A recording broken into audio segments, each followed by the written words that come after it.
penggerak angkatan 8. Di sini saya ingin berbagi tentang materi yang sudah kami pelajari saat di modul 1.4 pendidikan guru penggerak, yaitu tentang penerapan budaya positif yang ada di sekolah.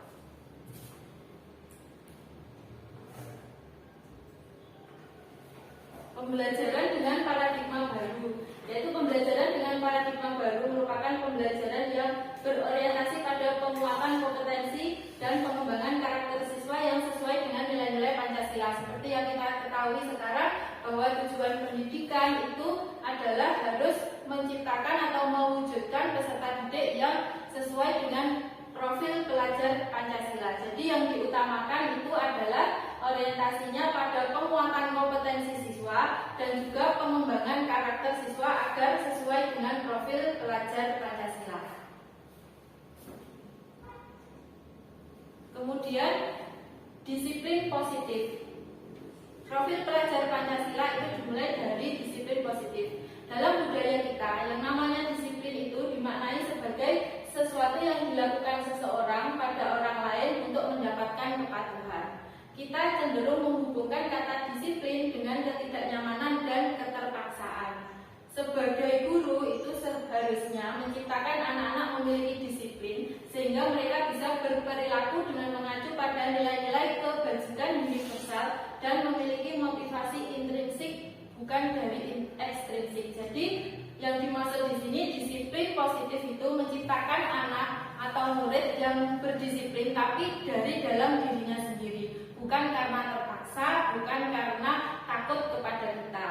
Dan di sini anak-anak yang memiliki disiplin itu mengacu pada nilai-nilai kebajikan. Nilai-nilai kebajikan itu nilai-nilai yang baik yang harus ada dalam diri murid, seperti nilai toleransi, nilai disiplin, tanggung jawab, mandiri, kasih sayang, dan sebagainya. Itu merupakan nilai-nilai kebajikan universal.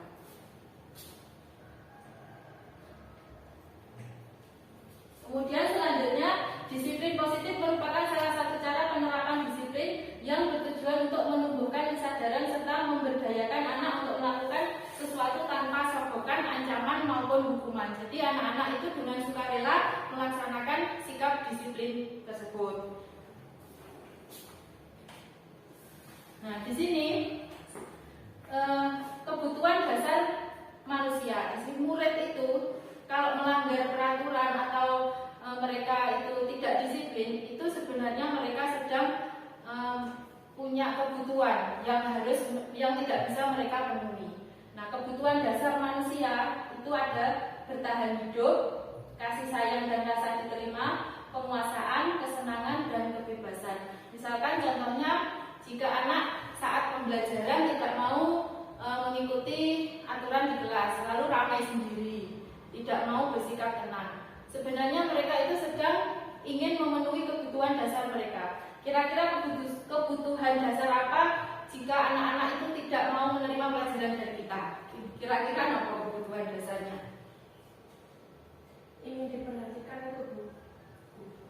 Kasih sayang dan rasa diterima. Dia ingin diterima di dalam suatu ruangan itu. Betul, Bu Putri.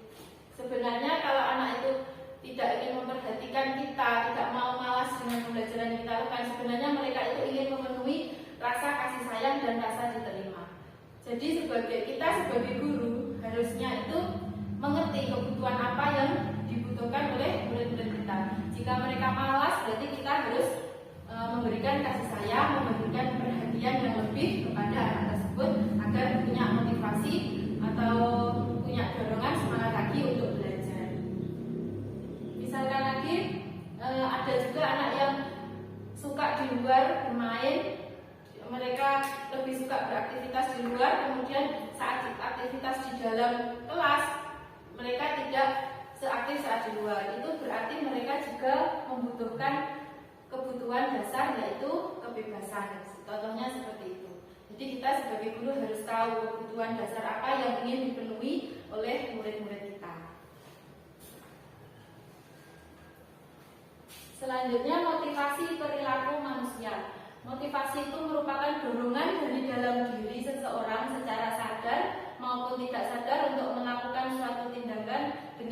tujuan tertentu. Anak-anak itu melakukan disiplin atau mereka mau melaksanakan peraturan itu ada 3 motivasi perilaku yang mereka lakukan. Yang pertama, mereka mau mengikuti peraturan di sekolah karena ingin menghindari hukuman dan ketidaknyamanan. Jadi mereka melakukan dengan terpaksa atau sukarela seperti itu. Terpaksa karena ingin menghindari hukuman daripada nanti dihukum oleh guru, daripada tidak nyaman, mereka akhirnya melakukan atau melaksanakan perilaku disiplin itu karena takut jika nanti dihukum. Pasti itu tidak dari dalam dirinya karena itu keterpaksaan. Nah, selanjutnya itu ada yang karena ingin mendapat imbalan atau penghargaan dari orang lain. Ada motivasi juga seperti itu. Anak itu mau disiplin karena mendapat imbalan atau penghargaan dari kita.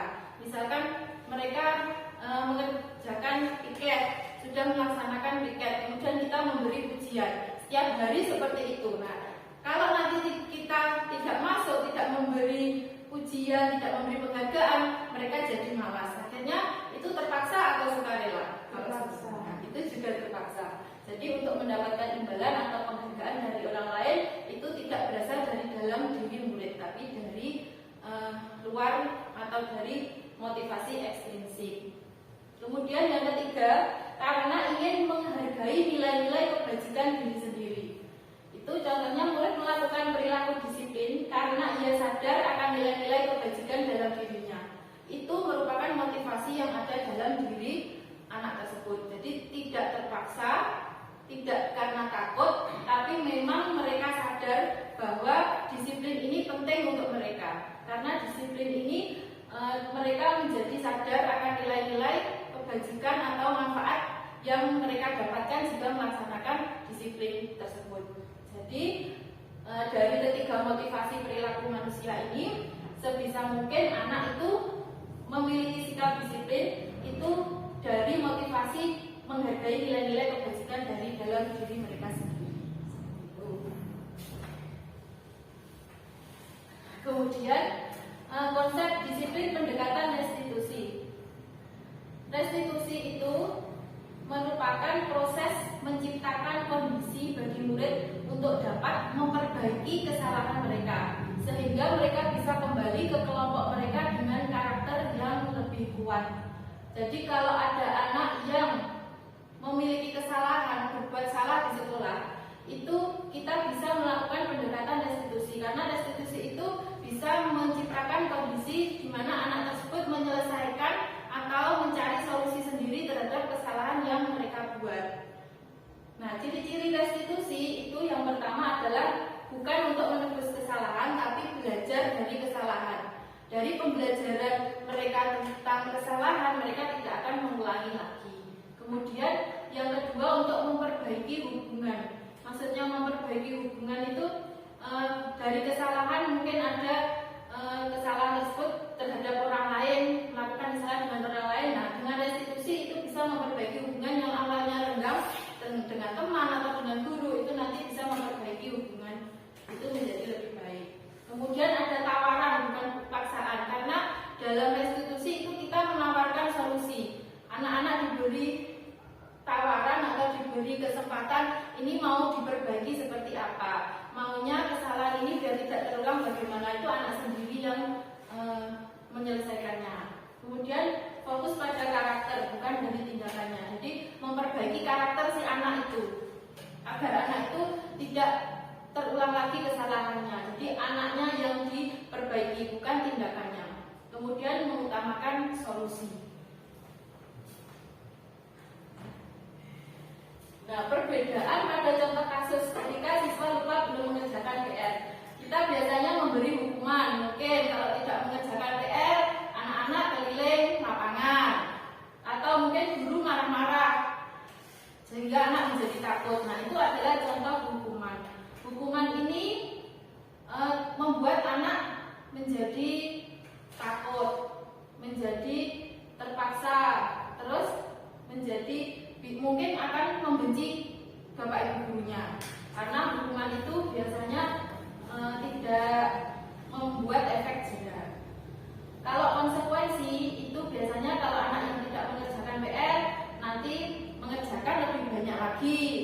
tidurnya, atau mengerjakan PR yang belum dikerjakan saat istirahat, atau mengerjakan di luar kelas. Nah, itu contoh konsekuensi. Jadi kalau misalkan anak tidak menyapu kelas, nanti konsekuensinya harus menyapu seluruh sekolahan. Nah, itu namanya konsekuensi. Kalau restitusi, itu guru menanyakan keyakinan kelas dan membantu menyelesaikan masalah. Itu kalau restitusi. Dan siswa itu menghormati dirinya dan orang lain.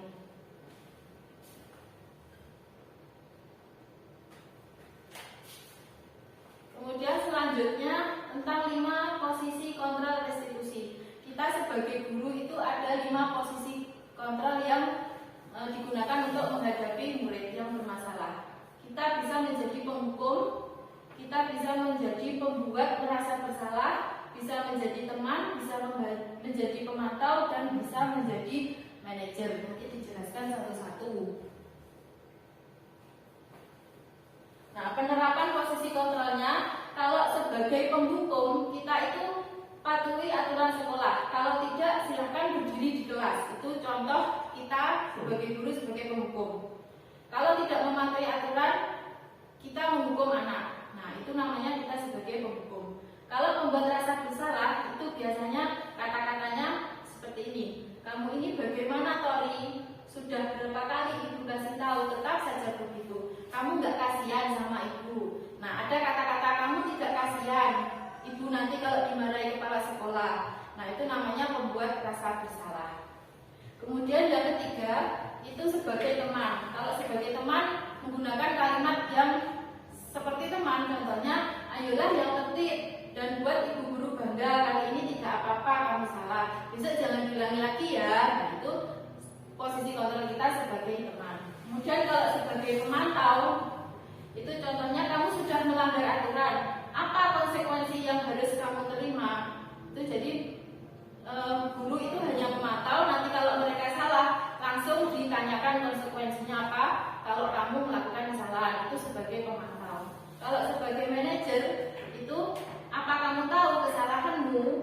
Kemudian kira-kira bagaimana memperbaikinya? Itu kalau sebagai manajer itu menawarkan solusi anak-anak yang akan menyelesaikan masalah mereka sendiri. Nah, dari 5 posisi kontrol ini diharapkan guru itu bisa menjadi seorang manajer. Jadi kalau bisa dihindari sebagai penghukum atau pembuat rasa bersalah. Jangan seperti itu, karena penghukum dan pembuat rasa bersalah itu akan membuat karakter siswa itu menjadi lebih apa ya sini, tidak, karakternya menjadi tidak kuat. Jadi semakin lemah karakter anak kalau menjadi penghukum dan membuat rasa bersalah. Jadi kalau bisa harus menjadi seorang manajer. Selanjutnya keyakinan kelas. Nah, ini mengapa keyakinan kelas? Mengapa tidak peraturan kelas saja? Mengapa kita memiliki peraturan tentang penggunaan helm pada saat mengendarai kendaraan? Itu kan karena menjaga keselamatan. Kemudian yang kedua, mengapa kita memiliki peraturan tentang penggunaan masker dan mencuci tangan? Karena alasan kesehatan. Nah, dari kata-kata karena keselamatan, karena alasan kesehatan itu bisa digunakan untuk sebagai keyakinan kelas. Jadi keyakinan kelas itu biasanya sifatnya umum.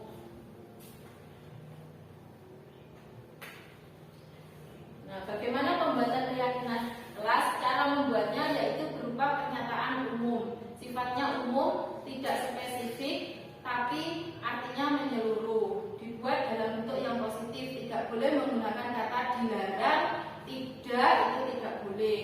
Terus kemudian dengan kata yang sederhana, misalkan menjadikan kelas bersih, ingin belajar yang senang, seperti itu.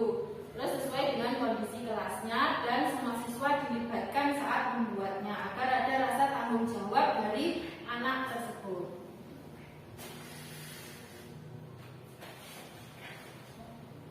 Nah, contohnya membuat keyakinan kelas 6. Seperti ini, langkah yang pertama berdiskusi tentang peraturan. Peraturan apa saja yang ada di kelas. Kita membuat berdiskusi dengan teman membuat peraturan-peraturan tersebut. Kemudian yang kedua, merumuskan peraturan menjadi sebuah keyakinan. Dari peraturan-peraturan itu kita tampung, kemudian kita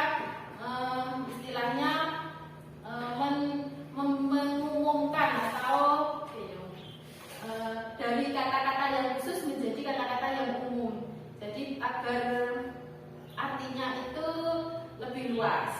Kemudian yang ketiga, membuat dan menempel keyakinan kelas yang telah dibuat dan disepakati bersama. Setelah dibuat dan ditempel keyakinan tersebut, nanti di bawahnya diberi tanda tangan atau cap jempol dari anak agar anak itu juga ikut bertanggung jawab.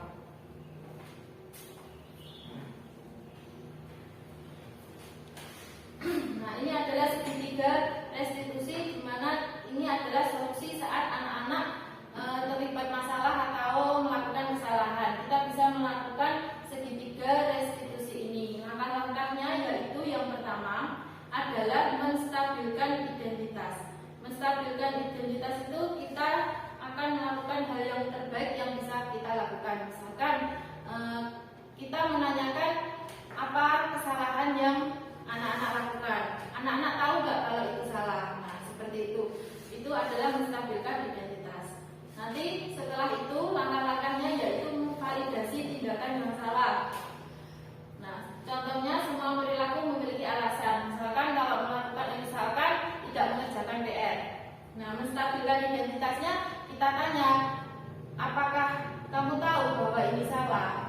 Kira-kira apa salahmu? Seperti itu menstabilkan identitas. Kalau validasi tindakan salah, nanti begini kalimatnya, tidak apa-apa tidak mengerjakan PR. Mungkin temanmu juga ada yang tidak mengerjakan PR. Tidak apa-apa melakukan kesalahan, asalkan kita tahu bahwa itu salah dan kita berusaha untuk memperbaikinya. Nah, itu adalah kalimat untuk validasi tindakan yang salah. Nanti setelah memvalidasi tindakan yang salah, kita menanyakan keyakinan. Kira-kira keyakinan apa yang sudah dilanggar di kelas? Kira-kira bagaimana kamu ingin menjadi orang yang seperti apa dan bagaimana cara mengatasi masalah tersebut. Itu tentang menanyakan keyakinan. Jadi langkah-langkah saat anak-anak melakukan kesalahan itu dilakukan dengan menggunakan segitiga restitusi ini. Jadi menanyakan kesalahan mereka, kemudian memvalidasi tindakan bahwa tindakan mereka itu normal. Sebagai manusia semua pasti melakukan kesalahan agar mereka tidak melakukannya lagi. Itu segitiga restitusi. Nah, selanjutnya dalam menerapkan disiplin positif itu hendaknya guru memiliki standar kepribadian, profesional dan sosial yang baik, di mana guru sebagai teladan dan guru dapat menempatkan diri pada posisi kontrolnya saat ini, terutama agar guru dapat menjadi among untuk menuntut murid-murid menjadi insan yang mandiri, merdeka dan bertanggung jawab. Jadi penerapan disiplin positif ini harus diterapkan di kelas masing-masing agar memiliki standar kepribadian, profesional dan sosial yang baik, di mana guru sebagai teladan itu harus menuntun, bukan menuntut tapi menuntun murid agar mereka bisa merdeka dalam belajarnya, kemudian bisa menempatkan menjadi posisi kontrol yang mana. Kita itu harusnya menjadi kontrol yang mana, apakah menjadi teman, penghukum, pembuat rasa bersalah, atau pemantau, atau sebagai manajer. Itu kita harus tahu posisi kontrol kita sebagai guru.